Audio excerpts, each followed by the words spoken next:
Everyone, welcome to episode 54 of This Valorant Life. On this episode, we have Justin Wang, a mental health counselor, longtime listener, first-time caller, esports enthusiast, CS:GO enjoyer. And on this episode, we're going to talk to Justin about his experience with mental health counseling, how it relates to gaming, and Tilt. Justin, super happy to have you on the show. Yeah, no, I'm super glad to be here. Thank you guys again for inviting me. So, Justin, maybe tell us and the viewers, what does a mental health counselor do, and how can this relate to Valorant? So yeah, mental health counseling, it's kind of what it sounds like, but essentially, if you ever have been to therapy, seen a therapist, that is what a mental health counselor is. And that's different from psychologist, psychiatrist, because mental health counselors are specifically focused on the therapy aspects. Hmm. So any sort of treatment involving whether it be talk therapy, whether it be cognitive behavioral therapy, the different modalities, that's what a mental health counselor does. And Would you yeah, be let's go for it. treating similar things as a psychologist and psychiatrist, or are there areas that they would do over you, or is this like different schools of thought? Like you're all martial arts and you're karate and they're BJJ or something. Like, well, how does all this work?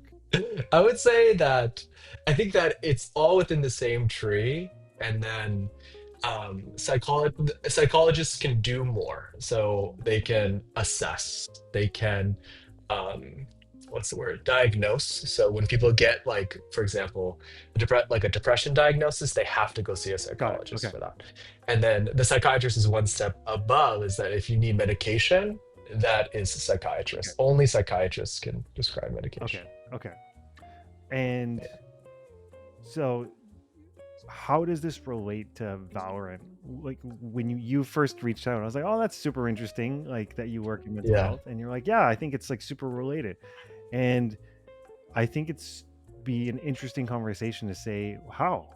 Yeah. So when I first got when I was I'm pretty new to esports, I would say. Valorant is the first esport that I really took seriously and looked into. And I think it was both the combination because it came out during COVID, and I feel like video games in general are really isolating in terms of the nature of the hobby. Of course, you can hop on Discord, you can, like meet people online, and that there's a social aspect, but you're not seeing people's faces, you're not connecting with them physically. And then on top of that, with esports, there's such a competitive nature to that, and that requires multiple hours of being sedentary, which is both not good for physical health and mental health. So as I was diving into Valorant as it first came out, I was like, wow, like my mental health is not doing well. Like I really want to get better at this game, and I want to dedicate some time to this, but it's really draining me. And I'm like, there must the people who play this game seriously must feel something like this. And the pros definitely feel something like this. There's no way that without support that they can perform at high levels. It's super Yeah. interesting because I this is the first time I've thought about it. Valorant is a team sport in the sense that it's always 5v5. And yet most Mhm. players will play single solo queue or maybe dual queue, but there's a big preference for or big prevalence of solo queue. And compared to most other sports in the world, it would be very unique that you're constantly competing with a team for which you will never see them again. I guess until you get to a Radiant Yes. lobbies where you'll Yes. see similar faces, but before then you're always competing with strangers, and so it's this. I guess that's where it gives rise to that whole 1v9 idea of like I'm not only fighting the team that I'm playing against, I'm also trying to carry my teammates who don't have hands. Yeah. I'm not, we're not we're I not mean, we're not espousing that mindset, but but you can see where it comes from. yes, it reminds me of Blue Lock, people who are really into that, and they're egoists, right? I don't know if you've seen Blue Lock, Tim, but Who's the whole Blue thing Lock? is Blue Lock is like an anime. Oh, okay. But a lot of pros actually. I was watching a podcast with Elish, the Counter-Strike Mhm. pro, and he was talking about the lessons that he's learned from Blue Lock and how the game in Blue Lock is about ego. Like they're talking about how it's basically 1v9 and how adopting that mindset can be helpful.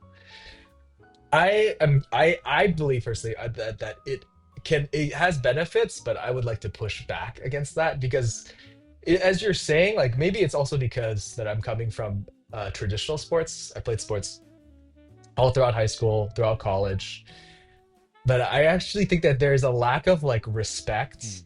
and like gratitude for esports and just the nature. There's no other competitive sport because I remember like the main issue, some of the issues that we would come across is like the difficulty of finding comparable opponents, and it's the opponents that make you better. Right? It's like there's this in there's the book by Malcolm Gladwell called Mhm. Outliers, and they talk about hotspots or hot zones. But basically, it talks about how certain countries produce athletes that are extremely good at specific sports just because they're in like proximity to other competitive athletes. For example, Brazil produces like the vast majority of really good football, soccer Mhm. players because they're in such close proximity, and it's the competition Mhm. that like we need each other. Is I guess what I'm saying is that like the competition is what makes you better. Mhm. Without your opponents, without your teammates, there's no game and there's no like drive to be competitive. So I think Valorant is like the hardest sport slash esport I've ever competed in because like every game you're being placed against people who are of similar skill level. I can't think of any other like sport that would do that. And it's just like breeds competitiveness, Mhm. and it can also breed poor Mhm. mental and like Mhm. tilt because it's like you don't come like if you're playing the game right and the system is doing its job, your win rate should be like 50% or like It's 51%. going to normalize to about 50% unless you're destined for rank one. Yeah, not all of us are like Adam, you know. We're not all as talented as him, you know. Yeah, I So it's wish. like, That's like a second thing right there. yeah, So what I'm hearing you say, Justin, is you would lean towards having a grateful stance towards the fact that we even have this level of competition and forum for it, because fundamentally there's no way we get better. And the flip side too is that the game fundamentally is not that enjoyable if we are stomping all the time or if we're yeah, getting stomped all the time. And there's this gift of being able to play against appropriate opponents that's actually quite a gift, that when you queue up that the game can just help that happen for you. yeah. I don't think people like recognize or appreciate that as much because obviously they take it for granted. They're just like, oh, this rank system sucks, all that sort of thing. But it's the opponents that make us better, Well, and we need each other to, the example I yeah. think about is like, if I were to walk up to a basketball court, like I am an Asian man and I am not that tall, right? And if I'm playing with a bunch of like, college athletes that played, right? Like it's not going to be very fun for me, right? And Hmm. then on the flip side, if I walk up into a basketball court and there's a bunch of 8-year-olds, like also not going to be very fun, you know? Yeah. And to be able to walk up to that basketball court and then instantly have a bunch of people appear that are exactly my skill level is like a really interesting thing. That's what happens online, but that's what we always hope would happen if you want to go pick up sports, but it's impossible. It doesn't happen.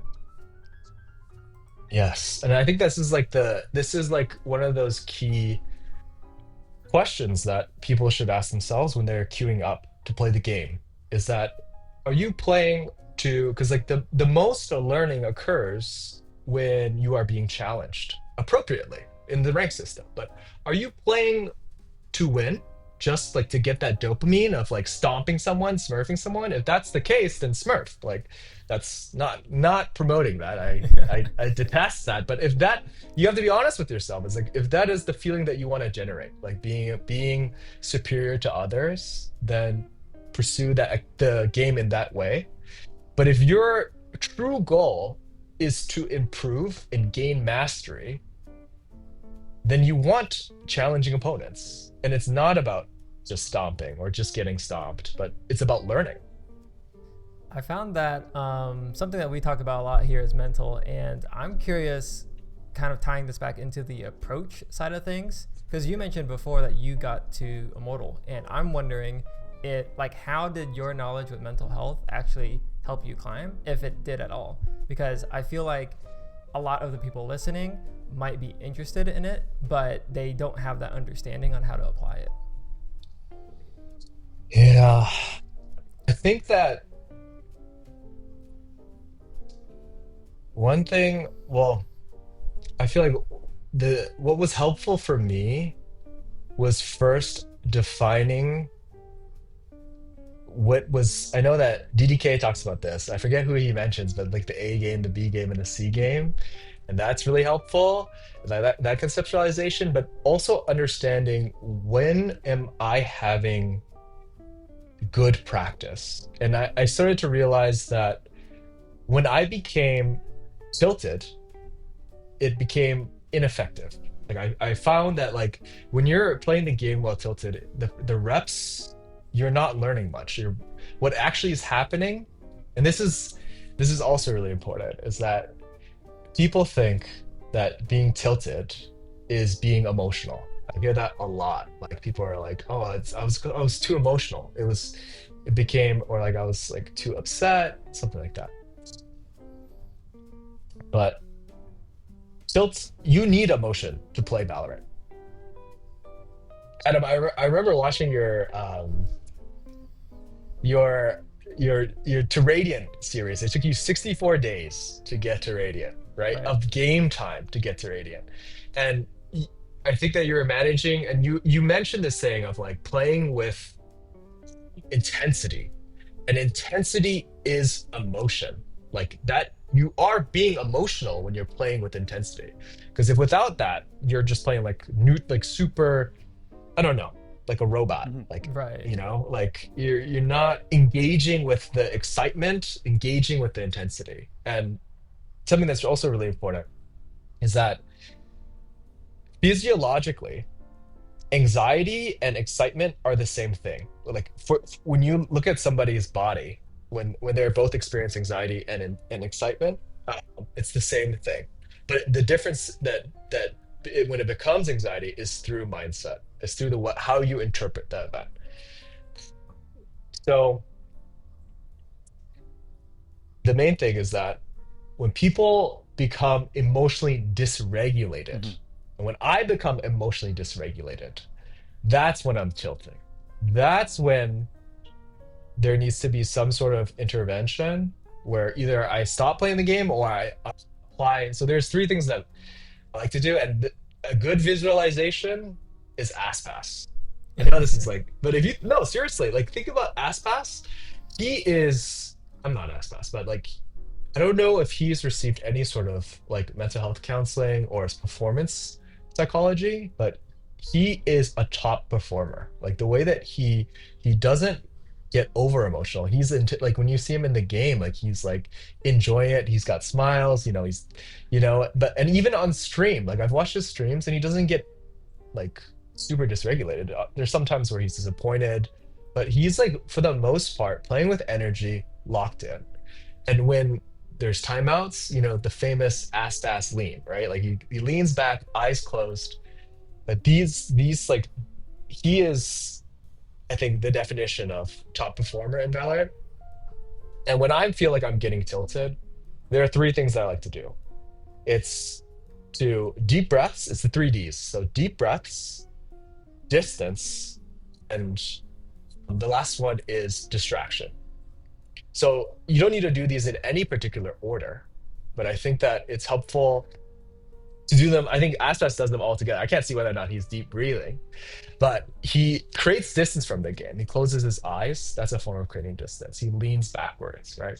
And it's also a timeout. I wish we could time out in our competitive rank games, but when you die, you can always just zone out of the game for a little bit. And then the distraction piece comes in when you are trying to actively move your mindset away from the dysregulated emotions. And you're trying to focus on what are the next steps? Like, what are the actual things that you need to do in the game that you can impact the next rounds? So the 3Ds are some of the more tangible things that I would employ. It's funny, Justin. I saw, I think it was getting pros to read mean tweets, and they're like, "How does it feel that G2, Sen, 100 Thieves, and Aspas always make it to the playoffs?" It's like a one-man army. Real. But no, it's just. I think one question I have for you with Aspas is,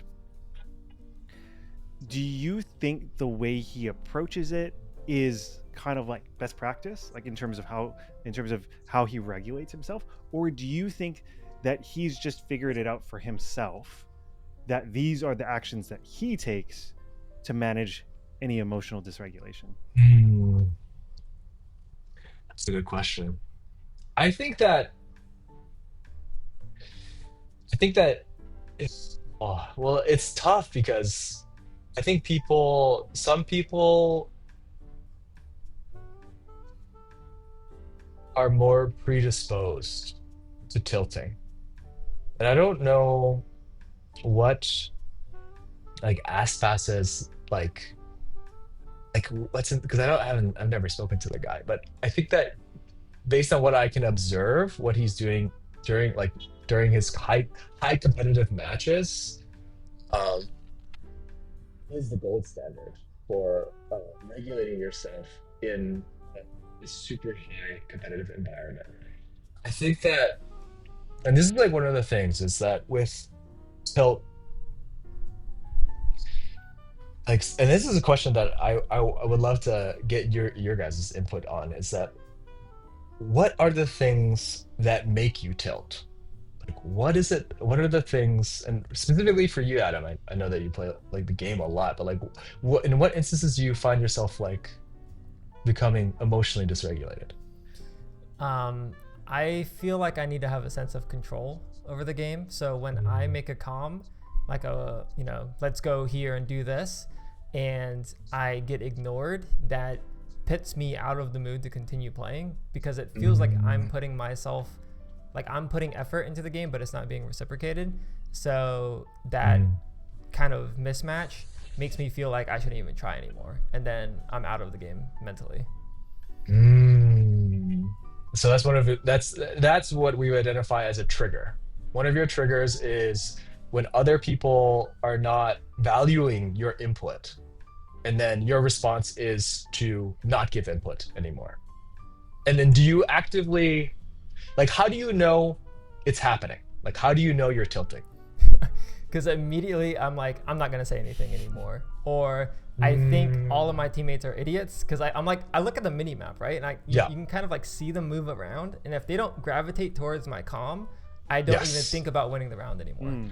What is the purpose of that for you? Like, why do you think that you're like you go there, like mentally, like? I guess because I want to win the game. Like, I want to be playing the game with people who also want to win. And I feel like my comm is an attempt to do that. So if they do something else, it's like disrespectful, or it's a show that they don't want to win, and they aren't here for the same reasons I am, I guess. I'm going to jump in with something, because I think there's a level to this, which is, and you can disagree, Adam. I think there's an element when you make a comm, you are stepping into some level of vulnerability with your teammates, of saying like, oh, I'm putting myself out there. I'm throwing out an idea. And then when no one responds, or if even worse, just everyone ignores you, you're like, okay, if even worse, just everyone ignores you about this game. Clearly you guys don't. Like, I wonder if it's like partly like around that, which is, because I don't know. I think that's why a lot of players struggle to even say like, well, we're on eco, let's do something like just stupid. because we've gotten Yes. not a big shot anyways. Because I think there's an element of always being afraid of being told like, oh yeah, like thanks us or no thanks Sassy, like thanks for being my IGL, like way to go, like what are we going to do next round, like I think there's an element of Yeah. like being mocked for trying or for trying to step into something with people you have no prior existing relationship. Yeah. And then the natural reaction is to protect, right? I like what you said there, Tim, but I wonder if that's also how you're feeling, Adam, that you're like, you know what? Like, or maybe it's also like to punish them. Like, you're not listening to me. I'm gonna like soft throw Right. almost, you know? But that also, if your goal is to actually win the game and improve, it's contrary to like what the end goal for you is. And for most people who are playing ranked. But what happens is that I feel like if you like people's egos get involved, right? And I feel like it's only natural because people, especially, and this is like, especially when it's something that you care a lot about, it's important to you, and it's a part of who you are, right? When that gets challenged, and it can be both like externally and internally. Externally is when when you're interacting with your teammates and something goes wrong, and then it challenges the ego. Internally is sometimes people have really negative self-talk. I don't know if have experienced this, Adam, but when you're coaching somebody and they're like, oh, I'm so bad, like I'm so like I can't believe I did that, and they're getting in their own way. But both of those are reflections of self-worth and also self-concept. Mm-hmm. And this is I think a really important piece to both like some of the preventative work that people can do to reduce tilt is to work on self-concept. And self-concept is basically how you perceive yourself. And I like to view it as like a pie. Like it's kind of like a pie.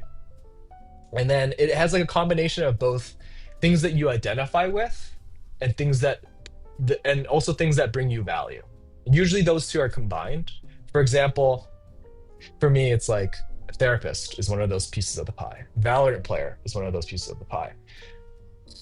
I have a cat, so I'm a cat dad is one of the pieces of the pie. And like how I feel about those things, what those things matter to me.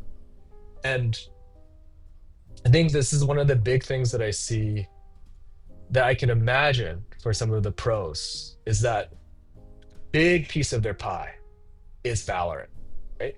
And when that piece of pie gets challenged, then it can lead to tilt.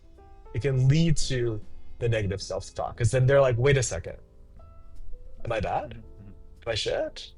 I remember watching this video from DDK talking about slumps, and Yeah. something he was saying there was, if you're like a good competitor, you relate your skill to your last experience, your last competition.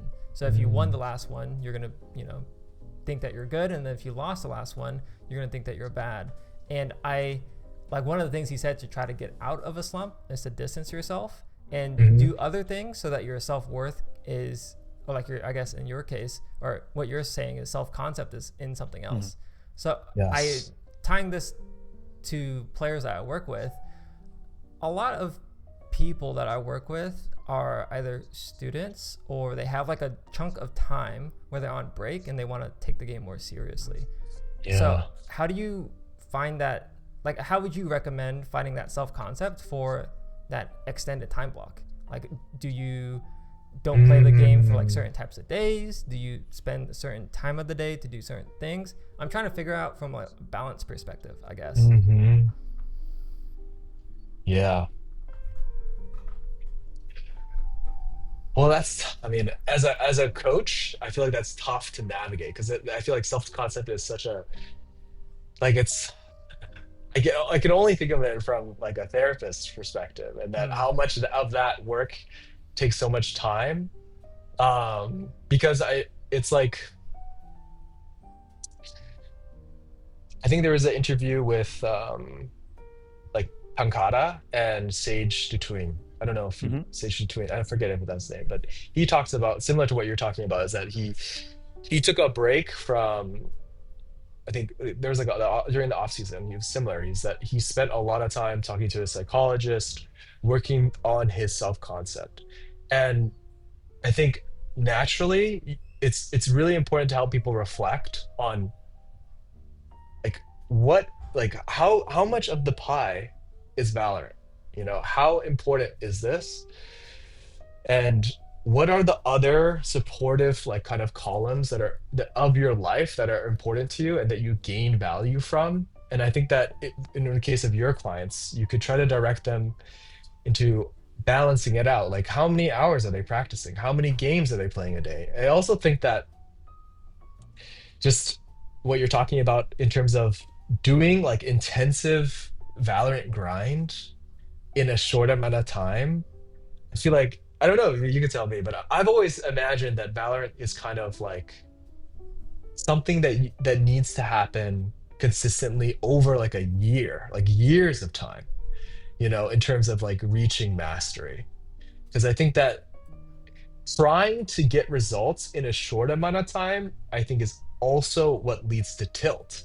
Like it's just like because it's just unnatural to like of course there's like camps and stuff like people like you know when I'm thinking about traditional sports, but it's like people expect to sure they can reach that level of performance, but they won't be able to maintain it if they are not spending that same amount of time that they're spending during that break, right? So Yeah, that brings up the question for me in terms of like, I like the idea that I believe I heard from Alex Hermosi of like living life in seasons and treating balance in a more like longer time horizon. So for example, if you wanted to take a Valorant grind more seriously for 3 months than you would for the rest of the year, you could probably make some decent progress there. But I have found in my case and also in clients' case, because the stretch of time that we're grinding for feels so finite, the tilt increases dramatically. And which actually brings me around to another question I had when you're talking about tilt. And you were saying how if you're in a tilted state, you aren't really learning. I feel like there's kind of 3 modes here. You could be in a tilted state. You could be in like a very neutral state where kind of like robotic, and then you could be emotionally invested, like playing with intensity. And from what I can gather, it sounds like only one out of those 3 can you actually be in a state that you're learning. And going back to this balance thing, I wonder if it's better long term to not actually enter a season at all, like just stay consistent. I don't know. What do you think? I think you're onto something there. I think that performing, there's one state when you're playing with intensity. I think that you can learn in a neutral robotic state. I think that's helpful, but you won't perform. Like you'll be able to like look through like the rounds and be like, this is what I did wrong. But without the intensity, you won't be able to like reach that level. But I do think I think because I think when people enter like those seasons, right? They're like so desperate. I think this is just my assumption that to like reach that level of like, oh, I finally have like 2 weeks off. But I think it's a misunderstanding of what it actually takes to be good at something. It isn't like I like view Valorant similar to like going to the gym. Is that like it's a lifestyle. Like actually, if you want to be like, I'm not even joking. Like if you want to reach that and be consistent, it's a lifestyle. You have to play like I don't know, maybe 3 to 4 times a week for a prolonged period of time. I think it makes total sense because I think there's an element where we've talked about before, Adam, like this idea of like respecting the game, right? I think there's an element where if you're going to just go hard for 1 month, I think it's not adequately respecting the fact that it is a really difficult game, right? That there's a high skill ceiling. There's a lot of mental processing. There's a lot of things for which you need to, I feel like, make automatic before you can move to higher levels of processing and up the play of your game. And so I think it is a much more wholesome, fulsome, healthy approach to think about it of like, what can I commit to over the long term? Kind of like what you were referring to, Justin. Like, if I want to get strong in the gym, if I want to hit like advanced levels of lifting, like it's going to be like a 2 to 3 year process, unless you've got crazy Yes. genetics. And then even then, it's still a year. It's not like 6 months, right? And so, um, I think that takes the edge off of needing to get there. There's this psychological uh, labeling called a double bind, which is when you put someone in a Mm, situation where whatever they respond with, they'll still be wrong. And so it's yeah. almost like when you put a time limit on, I need to get to this ideal rank in this short amount of time, it's like a double bind because you have this pressure on you, and the closer you get to that date where you don't make it happen, it's feeling more and more um, hopeless, and that's making it even harder and harder to Mm, improve, right? And so I think it's almost, as much as it makes sense on the surface, there's an element to it where if you're not realistic about timelines, you're going to self-sabotage. But just one thing I wanted to ask you is, you were talking about this, like the trigger, and then the other mhm. thing that I was thinking about is, you know emotions, if you just stay with an emotion, it generally just goes away. The reason that tilt sticks around is because we have these like stories we go to, right? Like we have a Mm. story we go to around, my teammates don't want to win and they don't care. I have a story I go to, which is, I am terrible at this game, and like a monkey could play Oof. better than I could, right? Like we have and so I think like part of it is Yeah. recognizing these stories that run through our head, these stories that keep us in that emotionally dysregulated state, and being able to just notice, and then how to get out of that, that's a different question. Yeah. But I feel like the first part is like noticing which of these stories that you tap into for yourself. Yeah. It reminds me of something that you had actually mentioned in a past pod, is that Valorant is like tennis. And it reminds me of the book, The Inner Game of Mm-hmm. Tennis by Tim Galloway.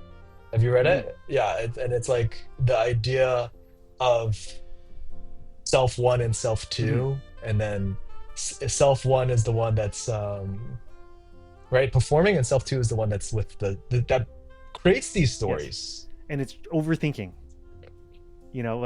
Like Yeah. I think it's in that's the one thing we were talking about last time, I think, Adam, was like, in that book he talks about how being able to trust self one, I think, is trusting your body to know what it needs to do. And so his whole thing is focus on the hairs, the fuzziness of the ball, so that you can like be present in your Mhm. environment, right? And it's not thinking about the mechanics of your forehand. And so what we were talking about last time was like, so in thinking about what does that look like in Valorant, like, because Mhm. you can't aim harder, like you're like, I Right. can't micro trust better. Like it's not, those aren't things that you can make yourself do. Like the harder you grip your mouse, like the less effective you're going to be, right? It's kind of like, there's so many things in life, if you aim directly at, you don't get. Like if you aim directly at humility and tell people how humble you are not being humble, right?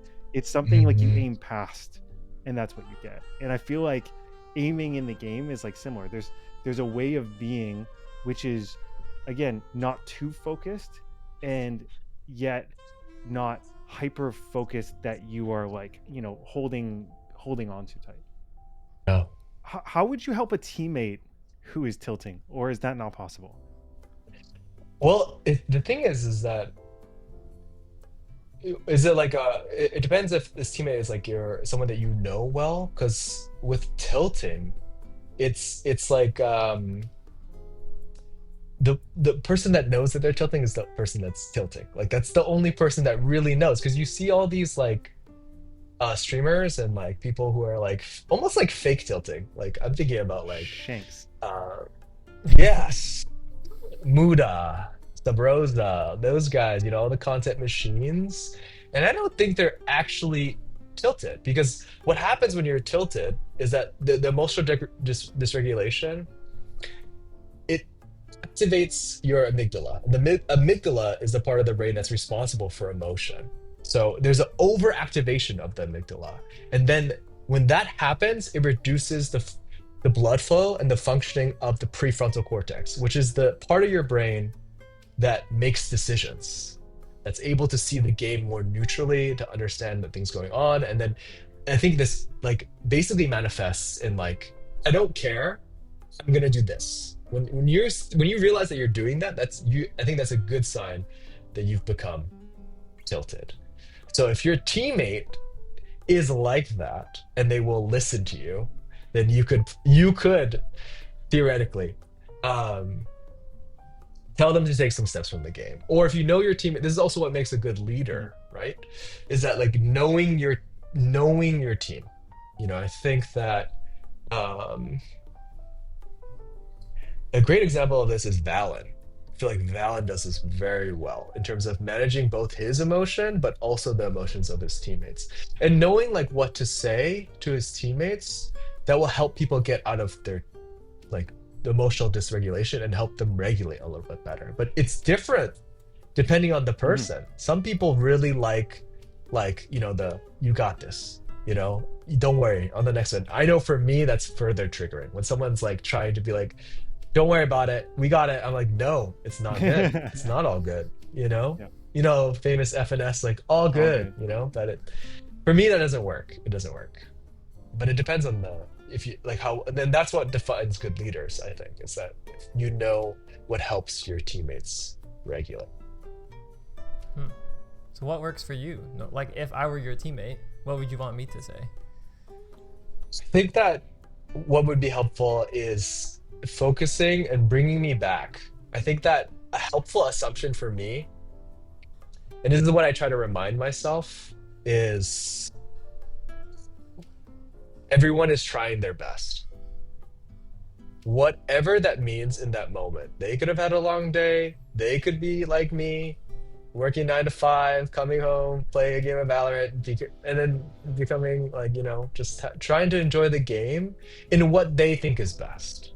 That maybe not what I think is Sure. best, right? Similar to what you're saying, Adam, is that like you have an idea and then people aren't listening to your idea, but they're trying their best in their game. So that's really helpful for me. Just being someone being like, hey man, they're trying their best. I'm like, you're right. Like I can't be mad at people trying their best because it's very infrequent that someone is actively Hmm. throwing my game. Like they're just doing what I'm disagreeing with, but maybe that's what they want to do. Do you And give then, yourself, sorry, mhm. No, go do, for it. do you give yourself that self-compassion if you're tilting because of your own performance? Like I'm trying my best. Yes. And I try to focus. Well, my tilt is not related to my effort. Like I that's like something I'm not like that doesn't affect my ego is my level of effort because I feel like I'm very effortful when I do something. Um, I personally, what tilts me is when this is like when this is like it's so deep rooted and it means for another time, but like it's like when someone laughs at me. So when I'm playing the game and I hear someone like if I whiff and someone laughs, I am emotionally dysregulated. I am like, F this guy, I'm muting him, I'm throwing the game. Like Yeah, yeah, like you've made me feel ashamed. yeah. And like shame itself is such a powerful emotion. Like, and that's what's triggering for me. But I think that also shame is also something that's really important in terms of tilt. Mm. When you were on your grind, Justin, and I'm sure that at some point, you were hoping to reach immortal. Yeah.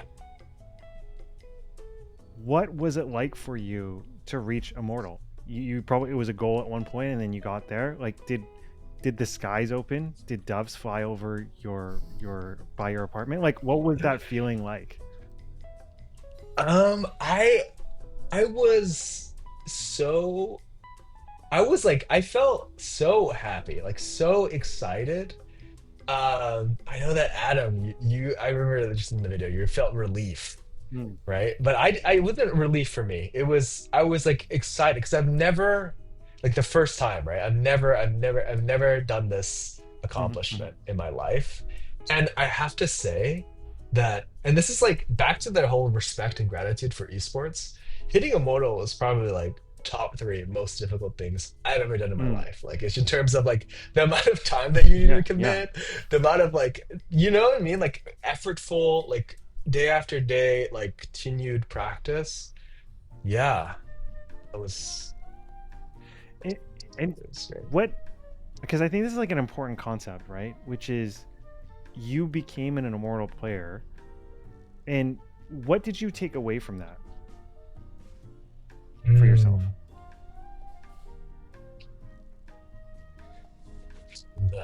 From the grind. I realized that it was a very, I think this is what I took away, because I don't view myself as particularly talented at esports. I think I got into it a little too late. Like I think that age and like starting early, like when you play FPS young, like in the teens, I think it really like helps boosts your ability and your ceiling. But I wasn't particularly talented. But I knew that like I knew I could work hard. I knew what was within my control. And I think that if you're not particularly talented, there's like you have to have a level. Like I was like I just like was so humbled Hmm. every single like time that I was grinding the game, because I was like, I'm putting so much effort in, uh, and there are these eat-ators on my team that are just like messing around and like really playing well, shooting hard, like you know what I mean? And like I couldn't ever like achieve, it was just like a humbling experience to like, and I feel like that's also the beauty of esports, but like it's like it was I was so humbled, and I feel like it helps me be more humble Mhm. in my life, because it's like you can really like it, yeah, the game takes so much effort, and if you're not particularly talented, it'll take you even more effort. If you really want to grow, then you have to be humble still, or else you will quit. That's my assumption, is that you'll probably stagnate or stop playing the game. I wonder, when you talk about it, I just think there's something in there around when you reach a goal, it can either define you as in like a label, or it can Mhm. give you, and which I think is like a little maladaptive, which is like I Mhm. need to make it back to immortal, or I'm not a good person anymore, right? That self-concept you were thinking about. Or I feel like there's an element where you achieving your goal was adaptive, like it told you that you were capable of doing hard work, like you were capable of Mhm. surpassing people who have more innate talent than you, because you were just willing to work harder and to put in the time and effort.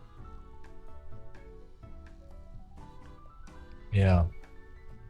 And I just say that because like we talk a lot on this podcast about how like the skill sets that you can bring to bear in Valorant in a game where it's just like League of Legends is super easy to blame your teammates. Um, Mhm.